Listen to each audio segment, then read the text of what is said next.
இந்த வீடியோவில் நம்ம என்ன பார்க்க போகிறோம்னா பஜ்ஜியோட சிக்ஸ் எப்படி க்ளீன் பண்ணுறது. பொதுவாக நீங்கள் பஜ்ஜீஸை ப்ரீடிங் பாக்ஸில் இல்லை பாட்டில் ப்ரீட் பண்ணும்போது அது போகிற டாய்லெட்டு அதோட காலில், அதோட விங்ஸில், அதோட டெய்ல் ஃபெதர்ஸ்லலாம் ரொம்ப அதிகமாக ஒட்டிக்கிட்டு அதை க்ளீன் பண்ணுறது கொஞ்ச நாளில் ரொம்ப கஷ்டமாயிடும். இதுக்காக நீங்கள் என்ன பண்ணணுன்னா, அட்லீஸ்ட் கொஞ்சம் பஜ்ஜீஸ்லாம் பெருசானோடனே அடிக்கடி எடுத்து க்ளீன் பண்ணிடலாம். இப்போ பார்த்தீங்கன்னா இந்த பஜ்ஜிக்கு நான் பானையில் ப்ரீட் பண்ணியிருக்கேன். அதோட காலில் நல்லா பெருசாக அழுக்கு ஒட்டிக்கிட்டு இருக்கு.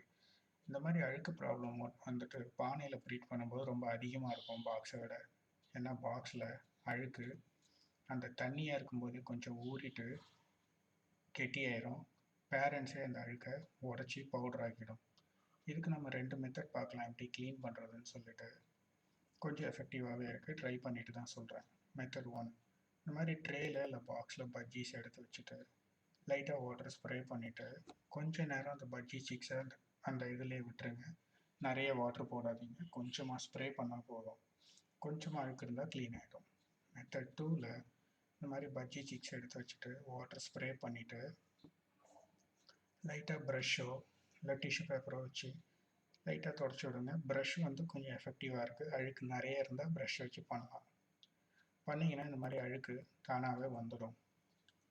நீங்கள் க்ளீன் பண்ணி முடிச்சுட்டு லைட்டாக ஒரு டிஷ்யூ பேப்பர் வச்சு அந்த பஜ்ஜீஸை அழுக்க தண்ணி எல்லாத்தையும் ஊற்றி எடுத்து க்ளீன் பண்ணிவிட்டு திரும்ப பானையிலையோ இல்லை ப்ரீடிங் பாக்ஸ்லையோ விட்டுடலாம். இந்த மெத்தட் ரொம்ப எஃபெக்டிவாக இருக்குது.